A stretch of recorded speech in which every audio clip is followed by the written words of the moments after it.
అందరికీ నమస్కారం అండి. తెలుగు కథలు బై లహరి ఛానల్కి స్వాగతం. సౌరభజిమ్మే పుష్పాలు చల్లదనాన్ని చిరుకరించే పన్నీరు కలిపి జల్లుగా కురిసి ఆ జల్లు నెమ్మదిగా ఆగిపోయినట్టుగా పెళ్లి సందడంతా ముగిసింది. ఎవరో ముఖ్యులు తప్ప పెళ్లికి వచ్చిన వాళ్లంతా వెళ్లిపోయారు. పెళ్లి సందడిలో జలపాతం లాంటి ఒక రకమైన ఉత్సాహం ఇప్పుడు నిండుగా ప్రవహిస్తున్న నదిలా ఉంది ఆ ఉత్సాహ వాతావరణం. పెళ్లి కూతురు మంజుష పరిస్థితి ఒక కంట ఆనంద బాష్పాలు, మరో కంట కన్నీరు అన్నట్టుగా ఉంది. లోపలి గదిలో డ్రెస్సు మార్చుకుంటున్న పెళ్లి కొడుకు ఉదయమే ఆమెకి భర్తగా మారిన హేమంత్ దగ్గరికి ఏదో చెప్దామని వెళితే ఉప్పెనలా చుట్టేసి ఏమిటేమిటో చేసేసరికి శరీరంలోని అణువణువు ఆనందంతో పరవశించిపోయింది. ఎవరైనా చూస్తారేమోనన్న భయంతో అతన్ని ఎలాగో విడిపించుకుని పక్క గదిలోకొచ్చేసరికి తన బట్టలన్నీ పెట్టెలో సర్దుతున్న తల్లి కళ్ళనీళ్లు తుడుచుకోవటం చూసేసరికి ఇన్నాళ్లు పెరిగిన ఈ ఇంటిని, తల్లిదండ్రుల్ని, చెల్లెల్ని వదిలి వెళ్లాలన్న భావంతో గుండెల్లో నిశ్శబ్దంగా గూడు కట్టుకుంటూ వస్తున్న దుఃఖం ఒక్కసారిగా పెళ్లుబుక్కింది. తల్లి భుజాల చుట్టూ చేతులు వేస్తూ, ఆడపిల్లే ఇల్లు వదిలి వెళ్లాలన్న రూలు ఎవరు పెట్టారు అంది. ఆమె గొంతులో నుంచి దుఃఖంతో పాటు ఉడుకు మొత్తనం పొంగుకొస్తోంది. ఆ ఇంట్లో అబ్బాయికి, ఈ ఇంట్లో అమ్మాయికి పెళ్ళయి ఇద్దరూ కలిసి ఉండాలన్నప్పుడు ఎవరో ఒకరు చోటు మారొద్దు. తన తన దుఃఖాన్ని నవ్వుగా మారుస్తూ అంది సీత. అక్క, బావగారిని ఇక్కడే ఉండిపోమని చెప్పు. తను ఆ మాటని అనటం సమంజసం కాదని తెలిసినా అక్కని వదిలి ఉండాలన్న బాధలో అలా అనేసింది శిరీష. అలాగే జరిగితే హేమంత్ వెళ్లి వాళ్ళ అమ్మ భుజాల్ని ఇలాగే పట్టుకుని, అక్క నన్ను వేసిన ప్రశ్ననే వాళ్ళమ్మని వెయ్యాలి. సీత మళ్లీ నవ్వేస్తూ అంది. తల్లి చెప్పిన ఆ మాట తన మనోనేత్రం ముందు దృశ్యంగా మారేసరికి మంజుషకి నవ్వొచ్చింది. అలా వద్దులే అని కూడా అనిపించింది. మొదటిసారి వెళ్ళినప్పుడు అలా అనిపిస్తుంది. వచ్చి వెళుతూ ఓ సింతేనా అనిపిస్తుంది. అందులోనూ ఊర్లోనే కదా. నేనైతే మీ నాన్నతో 300 మైళ్లు ప్రయాణం చేసి వచ్చాను. సీత కూతుర్ని సముదాయిస్తూ అంది. అన్నీ సర్దుకోవటం అయ్యాక సీత కూతురి చేతిలో మొబైల్ ఫోన్ పెడుతూ ఉంటే వర్ధని, అమ్మో, ఆ ఫోన్ వద్దండి బాబు, నాకు విసుగు. రోడ్డు మీద నడిచే 10 మందిలో 9 మంది ఫోన్లో మాట్లాడుతూనే ఉండటం చూశాక విసుగు పుట్టింది. అవసరం వచ్చినప్పుడే దాన్ని ఉపయోగించాలి. అప్పుడే దాని విలువ. రోడ్డు మీద నడుస్తూ కబుర్లు చెప్పుకోవటానికి మొబైల్ ఫోన్ కనిపెట్టింది అన్నట్టుగా ఉంది జనం ధోరణి చూస్తూ ఉంటే. మా ఇంట్లో ఫోన్ ఉంది. ఎప్పుడు కావాలంటే అప్పుడు మంజుష మీతో మాట్లాడొచ్చు. నేనేం అభ్యంతరం చెప్పను అంది. వియ్యపురాలు చెప్పిన ఖచ్చితమైన ఆ తీరుకి సీత కూతురి చేతిలో ఫోన్ పెట్టలేకపోయింది. వియ్యపురాలు చెప్పిన మాటలో అర్థమున్న మాట నిజమే అయినా ఖచ్చితంగా చెప్పిన ఆ తీరుకి సీత మనసు చిన్నబుచ్చుకుంది. మంజుష సంగతి ఇక చెప్పనే అక్కర్లేదు. ఎంత ఖచ్చితమైన అత్తగారితో కూతురి జీవితం ఎలా ఉంటుందోనని గబగబా ఆలోచించేయటం మొదలుపెట్టిందావిడ. ఆవిడ మస్తిష్కం. మంజుషది అసలే అతి సున్నితమైన మనస్సు. ఈవిడ ప్రతిదానికి ఇలా ఖచ్చితంగా వ్యవహరించేస్తూ ఉంటే ఆలోచిస్తూనే లోపలికి వంటింట్లోకి వెళ్ళింది సీత. వియ్యపురాలి మనస్సులో ఆలోచన కనిపెట్టిన వర్ధని సీత వెనకాలే తను వెళ్ళింది. చెప్పాల్సింది చెప్పి వచ్చింది. వర్ధని హాల్లో కూర్చున్న కొడుకుతో మాట్లాడడానికి వెళ్ళగానే మంజుష దిగులుగా, మొబైల్ లేకుండా ఎలాగమ్మా? అత్తయ్యగారి పద్ధతి చూస్తూ ఉంటే నాకు భయం వేస్తోంది. మొబైల్ ఫోన్ అన్నది హస్తభూషణంగా అయిపోయిన ఈ రోజుల్లో ఫోన్ పట్టుకోవడానికి వీల్లేదంటే ఏ అమ్మాయి మాత్రం జడుసుకోదు? శరీరంలో నుంచి ఏదో ఒక భాగం వేరైపోయినట్టుగానో, ప్రపంచంతో సంబంధం తెగిపోయినట్టుగానో ఉంటుంది. ఫోన్ తీసుకురావడానికి వీల్లేదని చెప్పేసిన అత్తగారికి ఇంకేం చాదస్తపుట ఆలోచనలు ఉన్నాయోనన్నా బెదురు, భయం వచ్చేశాయి మంజుషకి. కూతురి మొహంలో కలత చూసిన సీత అంది. మీ అత్తగారు చెప్పిన మాటల్లోనూ అర్థం ఉంది. ఏదో ఈసారికి ఆవిడ మాట వింటే ఆవిడకి తృప్తి. మళ్లీ వచ్చినప్పుడు ఫోన్ తీసుకువెళ్దూ గానీలే. తన అయిష్టాన్ని ఇంత నిర్మోహమాటంగా ఖచ్చితంగా చెప్పగలిగిన అత్తగారు ముందు ముందు ఎలాంటి ఆంక్షలు పెడతారోనన్న భయంతో కూడిన అనుమానం మంజుషని కలవరపెట్టసాగింది. మళ్లీ అంతలోనే అనుకుంది, తనకి రక్షణగా నిలిచే హేమంత్ ఉండగా తనకెందుకు భయం? ఈ 2 రోజుల సాన్నిహిత్యంలో హేమంత్ చాలా మంచి మనిషి అనిపిస్తోంది. మృదువైన స్వభావం. తనంటే ప్రాణం అని చెప్పాడు. పెళ్లి కుదిరాక ముహూర్తానికి 6 నెలల వ్యవధి ఉంది. ఈ 6 నెలల్లో ఊహల్లోనే పందిరి వేశాడట. ప్రేమ అనే మల్లెతీగని నాటితే అది అత్యంత ఆరోగ్యంగా పెరిగి పందిరి నిండా అల్లుకుపోయిందిట. తను ఇప్పుడు ఎవరో కొత్త అమ్మాయిలా అనిపించటం లేదట. ఇంత సున్నిత హృదయం ఉన్న హేమంత్ భార్యని నొప్పించడు. ఆ క్షణంలో మంజుష మరో ముఖ్యమైన విషయం మర్చిపోయింది. సున్నిత మనస్కుడైన మనిషి ఆత్మీయుల్లో ఎవరినీ నొప్పించలేడన్న విషయం, వ్యతిరేకించలేడన్న విషయమును. మంజుష ఇటువంటి భయాల్లో ఉండగానే అత్తారింటికి రావటం జరిగిపోయింది. వచ్చేటప్పుడు ఆమెకి తల్లి చెప్పింది, మీ అత్తగారు చాలా మంచి మనిషి. కాస్త ముక్కుకి సూటిగా పోయే మనస్తత్వం. అంతే, జాగ్రత్తగా మసులుకో. హేమంత్ కూడా చెప్పాడు, నాకు మనుష్యుల మనసుల్ని విశ్లేషించగల శక్తి వచ్చినప్పటి నుంచి గమనిస్తున్నాను. అమ్మ ఆలోచనల్లో నిజాయితీ ఉంటుందెప్పుడు. మంజుష సమాధానంగా చిరునవ్వు నవ్వింది గాని మనస్సులో మాత్రం మొబైల్ ఫోన్ విషయం ముళ్ళులా గుచ్చుకుంటూనే ఉంది. మొబైల్ చేతిలో లేకపోవటం ఏదో పెద్ద వెలితిగా ఉంది. ఏదో తెలియని చికాకు. వారం రోజులు వారం నిమిషాల్లా గడిచిపోయాయి. కారణం, హేమంత్ సెలవులో ఉన్నాడు. కబుర్లు, నవ్వులు, సినిమాలు, షికార్లు, ఏకాంతం దొరికితే చాలు హత్తుకోటాలు, అనుభూతుల్ని పంచుకోటాలు. ఇట్టే గడిచిపోయింది. హేమంత్ ఆ రోజు ఉదయం 10 గంటలకల్లా ఆఫీస్కి వెళ్లిపోయాడు. పని మనిషి సహాయంతో వర్ధనే అన్ని పనులు ముగించేసింది. మంజుష ఏదైనా చేస్తానంటే 16 రోజుల పండగ వెళ్లేదాకా ఏ పని చెయ్యకూడదు అంది వర్ధని. అత్తాకోడళ్ళిద్దరూ టీవీ ముందు కూర్చున్నారు. టీవీ చూస్తూనే వర్ధని కొడుకు గురించి బోలెడు ముచ్చట్లు, చిన్నప్పటివి పెద్దప్పటివి అన్నీ చెప్పింది. కోడల్ని కూడా చిన్నప్పటి కబుర్లు చెప్పమంది. మంజుష చెప్పింది. కాసేపు బాగానే ఉంది. ఆ తర్వాత హేమంత్ గురించిన తీయటి ఊహలు మంజుషని అల్లరి పెట్టడం మొదలెట్టాయి. శరీరంలో అణువణువు అతని కోసం తపించటం మొదలుపెట్టింది. అత్తగారి సమక్షంలో పరధ్యానం మొదలయ్యింది. నిద్రొస్తోంది, పడుకుంటాను అని చెప్పుకొచ్చేసింది తన గదిలోకి. హేమంత్ ఆఫీస్కి చేరగానే ఫోన్ చేస్తాడేమోనని అత్తగారితో కబుర్లు చెప్తూనే ఎదురు చూసింది. తల్లిలాగే హేమంత్ కూడా ఫోన్ అంటే ప్రత్యేకమైన ద్వేషం ఏమైనా ఉందా?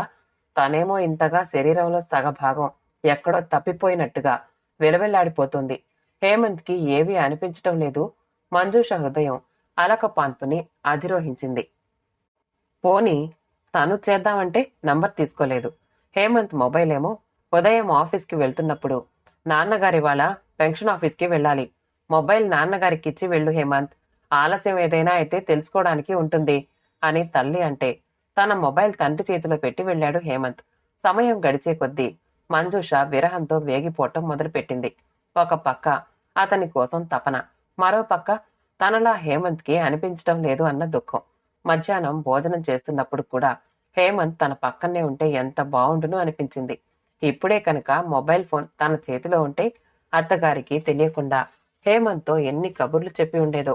ఆఫీస్ ఫోన్ నెంబరు ఎలాగో అలా తెలుసుకుని ఉండేది. ఆఫీస్కి వెళ్లటానికి నువ్వు మెట్లు దిగుతున్నప్పుడు వెనక నుంచి పరుగున వచ్చి హత్తుకోవాలి అనిపించింది. కారు స్టీరింగ్ మీద చేతులు వేసి స్టార్ట్ చేస్తున్నప్పుడు ఆ చేతివేళ్ల మీదనే నా దృష్టి నిలిచిపోయింది. ఆ చేతివేళ్లు రాత్రంతా నాతో ఎంత అల్లరి చేశాయో గుర్తుకు రాగానే పరుగున వచ్చి వాటి మీద ముద్దుల వర్షం కురిపించాలి అనిపించింది. హేమంత్, నువ్వు నాకు అద్భుతంలా అనిపిస్తున్నావు అని చెప్పాలని ఉంది. ఇంత తీయటి కబుర్లు చెప్పుకోలేకపోవటం, శరీరంలో ఏదో అలజడి. హేమంత్తో ఈ కబుర్లన్నీ చెప్తే కాని అలజడి తీరదు. హేమంత్ కోసం సాయంకాలం అయ్యేసరికి పెద్ద మాటల మూటని సిద్ధం చేసుకుంది మంజుష.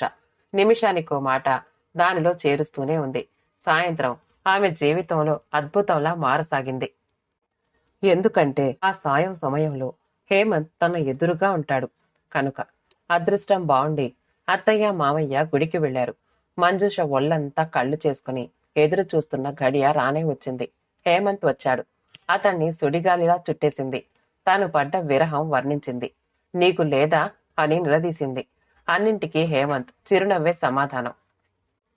అతని చేతులు మాత్రం ప్రపంచంలో వేగాన్నంతా, ఉద్వేగాన్నంతా తనలో నింపుకున్నట్టుగా ఉన్నాయి.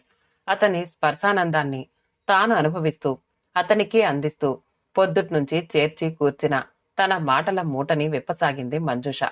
చెప్పాలి అనుకున్న కబుర్లు చేతల్లో చెప్పాలంటే విరహం అవసరం అని ఆమెతో చెప్పాలనిపించింది హేమంత్కి. హేమంత్ సాంగత్యంలో మంజుష ఆనందాన్ని అనుభవిస్తోందే కాని ఈ మాటలన్నీ అప్పటికప్పుడు ఫోన్లో చెప్పలేకపోయానే. ఆ క్షణంలో ఆ ఆనందాన్ని అనుభవించలేకపోయానే అన్న దిగులు వేధిస్తూనే ఉంది ఓ మూల. అందుకే అంది, అత్తయ్య గారు అన్ని విషయాల్లోనూ మంచివారే, ఒక్క మొబైల్ విషయంలో తప్ప. ఉదయం నుంచి ఎంత విరహం అనుభవించానో, ఎంత ఆనందం మిస్ అయ్యానో. మిస్ అయితేనే వడ్డీకి వడ్డీ తీర్చేసుకుంటున్నావుగా హేమంత్ అన్నాడు. "ఉహుం, నాకు రోజంతా ఆనందాన్ని పంచుకోవాలి అనుంది. ఓపలేని విరహంతో వేగిపోవటం నా వల్ల కాదు బాబూ. అవును, నా దగ్గర మొబైల్ లేదు. ఫోన్ దగ్గరికి వెళ్ళి ఫోన్ చేయాలంటే ఇబ్బంది, మొహమాటం. మీరైనా ఇంటికి ఫోన్ చేయొచ్చుగా. నేను అస్సలు గుర్తుకు రాలేదా?"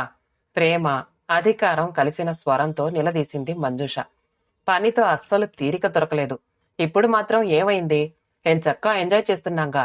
ఎదురుచూపులు ఎక్కువైన కొద్దీ కలయిక మరీ రుచిగా ఉంటుంది కొంటెగా అన్నాడు. హేమంత్ మాటలు నిజమే అనిపించినా మొబైల్ ఫోన్ గురించిన అసంతృప్తి మాత్రం పోవటం లేదు.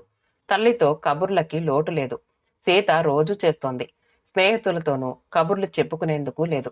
హేమంత్ గురించిన కబుర్లు స్నేహితురాళ్లతో ఎంతగానో చెప్పుకోవాలి అనుంది మంజుషకి. తల్లి మీద ఉన్న అలక హేమంత్ దృష్టిని దాటిపోలేదు. మంజుష మనస్సులో మాట గ్రహించినట్టుగా మర్నాడు ఆమెతో చదువుకున్న వీణ వచ్చింది.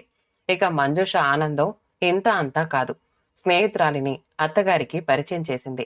స్నేహితురాలిని చూడగానే కోడలి కళ్ళల్లో మెరుపులు వర్ధని దృష్టిని దాటిపోలేదు. ఇద్దరికీ కబుర్లు చెప్పుకునేందుకు ఫ్రీగా ఉంటుందని వర్ధని అక్కడి నుంచి వెళ్లిపోయింది. స్నేహితురాలిని హాల్లోనే కూర్చోబెట్టి కబుర్లు చెప్పి తర్వాత తన గదిలోకి తీసుకెళ్ళింది. ఎలా ఉంది హేమంత్తో జీవితం? చిలిపిగా అడిగింది వీణ. వీణకి ఇంకా పెళ్లి కాలేదు. హేమంత్తో జీవితానికి అద్భుతంగా ఉంది. కళ్లల్లో మెరుపులు కురుస్తూ ఉండగా అంది. అత్తగారితో జీవితం? మా అత్తగారితో మిగతా విషయాల్లో ఎక్కడా సమస్య లేదు. ఒక్క ఫోన్ విషయంలోనే ఇబ్బందిగా ఉంది. ఎవరితో కబుర్లు చెప్పాలన్నా కుదరటం లేదు. ఇప్పుడు నీకు చెప్పిన కబుర్లన్నీ నా చేతిలో ఫోన్ ఉంటే ఎప్పుడో చెప్పేసేదాన్ని.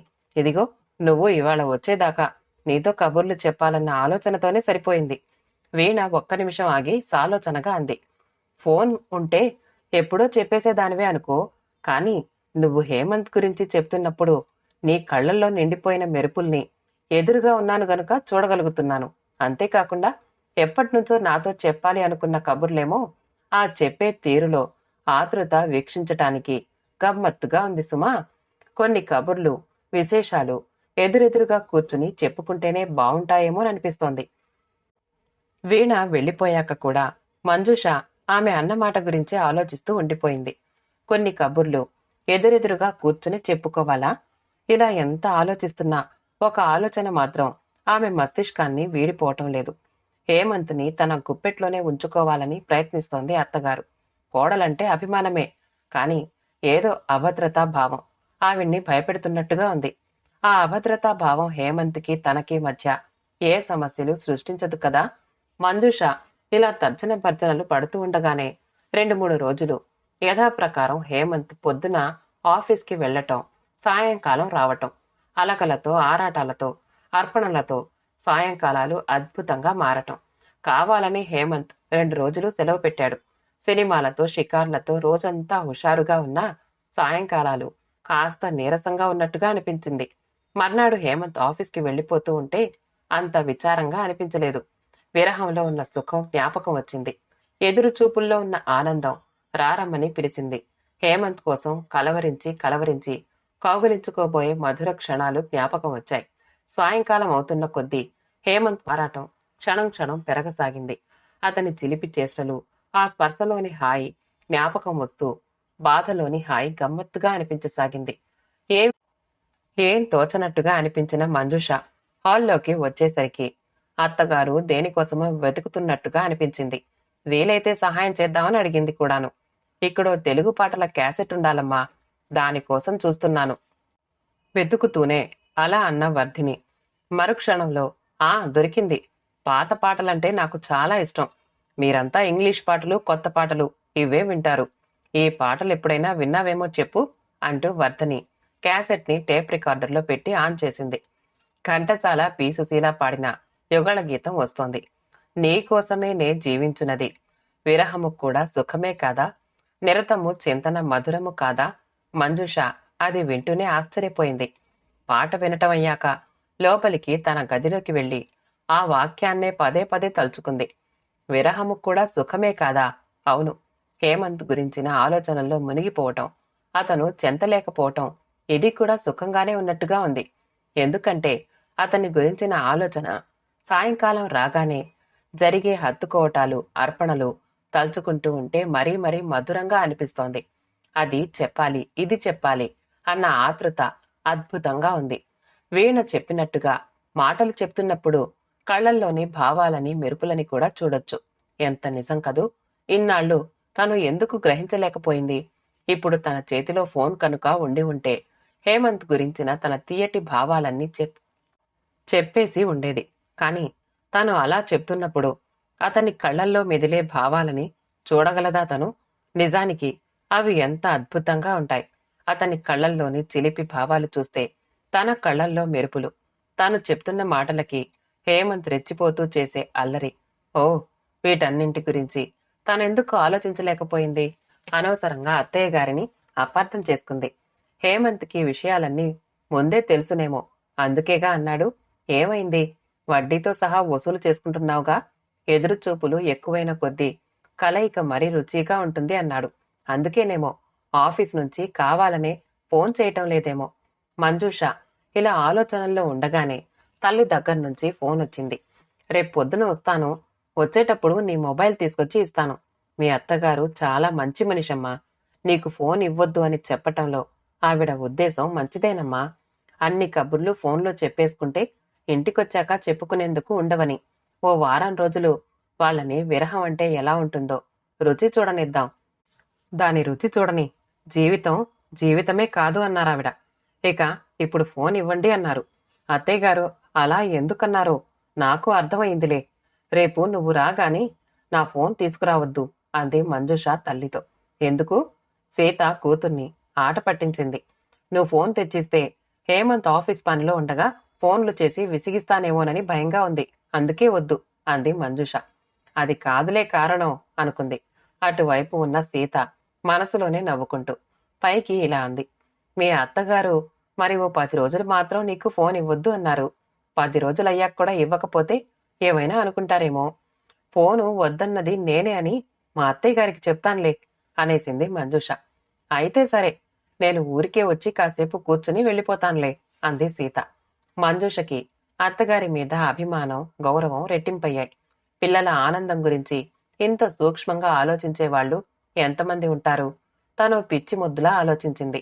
అప్పటికి హేమంత్ చెప్తూనే ఉన్నాడు, ఎడబాటు ఉంటేనే కలయిక అద్భుతంగా ఉంటుంది అని. తనే అర్థం చేసుకోలేకపోయింది. అత్తగారు అనేటప్పటికీ ముందుగా చెడుగా ఆలోచించటమే తను చేసిన తప్పు. కొత్త జంట ఒకరి కోసం ఒకరు పడే ఆత్రంలో ఎడబాటు మరి అద్భుతాలు చేస్తుంది. ఆ అద్భుతాలు ఇంకా ఇంకా కావాలి అనిపిస్తున్నాయి. ఇంకో 10 రోజులయ్యాక ఫోన్ తెచ్చుకోవటం గురించి ఆలోచిస్తుంది తను. కోడలి మొహం వెలిగిపోవటం చూసి వర్ధనికి ఆనందంగా అనిపించింది. అర్థం చేసుకోరు పిల్లలు. ముద్దుగా, విసుగ్గా అనుకుంది. శుభం. కథ సమాప్తమండి. కథ నచ్చితే లైక్ చేయండి, షేర్ చేయండి, కామెంట్ చేయండి. మా ఛానల్ తెలుగు కథలు బై లహరిని సబ్స్క్రైబ్ చేసుకోండి. మళ్ళీ కలుద్దాం ఇంకో మంచి కథతో.